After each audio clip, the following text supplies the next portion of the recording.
Celebrate ಮಾಡ್ಬೇಕು ಯಾವಾಗಲೂ. ಅದರಲ್ಲಿ ಶಿವಣ್ಣನ ಸಿನಿಮಾನ ಆ ಕಾಲದಿಂದಲೂ ಹಂಗೆ ಸೆಲೆಬ್ರೇಟ್ ಮಾಡ್ಕೊಂಡು ಬಂದಿರೋದು ಅಭಿಮಾನಿಗಳು ಇವತ್ತು ಹಾಗೆ ಸೆಲೆಬ್ರೇಟ್ ಮಾಡ್ತಾರೆ. ಆ್ಯಕ್ಚುಲಿ ಅರ್ಲಿ ಮಾರ್ನಿಂಗ್ ಶೋಸು ಆ ಸೆಲೆಬ್ರೇಷನ್ಗಳು ಅವೆಲ್ಲ ಇರಬೇಕು, ಅದೇ ಅಲ್ವಾ ಸಿನಿಮಾ.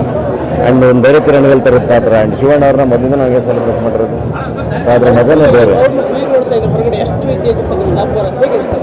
ತುಂಬ ಖುಷಿ ಆಗುತ್ತೆ ಸಿನಿಮಾಗಳನ್ನ ಹಂಗೆ ನಾನು ಅಂತಲ್ಲ, ಇಡೀ ಥಿಯೇಟ್ರ್ ಎದ್ದು ನಿಂತಿತ್ತಲ್ಲ ಇಂಟರ್ವಲಲ್ಲಿ, ಅಷ್ಟು ಮಜಾ ಕೊಟ್ಟಿದ್ದಾರೆ ನರ್ತನ್ ಅವರು ಆ್ಯಂಡ್ ಶಿವಣ್ಣ.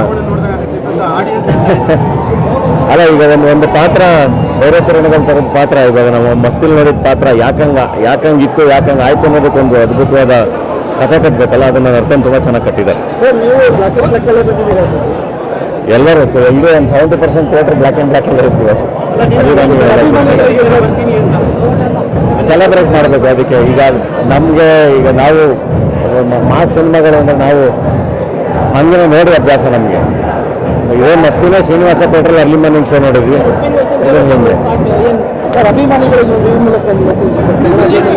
ಏನಿಲ್ಲ, ಥಿಯೇಟ್ರಲ್ಲಿ ಸಿನಿಮಾ ಸೆಲೆಬ್ರೇಟ್ ಮಾಡಿ ಶೂಟ್ ಮಾಡಿಬಿಟ್ಟು ಹಾಕ್ಬೇಡಿ ಅಷ್ಟೇ. ಈಗ ಇಂಟರ್ವಲ್ ಪಾಯಿಂಟ್ ಅವೆಲ್ಲ ಕ್ಯಾಮ್ರಾ ಓಪನ್ ಮಾಡ್ಕೊಂಡಿದ್ರು, ಅದನ್ನು ಸ್ಟೋರಿಗೆ ಹಾಕೋದು, ಯೂಟ್ಯೂಬ್ಗೆ ಹಾಕೋದು, ಅದನ್ನು ಮಾಡಬೇಡಿ. ಬೇರೆಯವರು ಎಲ್ಲರೂ ಥಿಯೇಟ್ರಲ್ಲೇ ಎಂಜಾಯ್ ಮಾಡಲಿ ಅಂತ.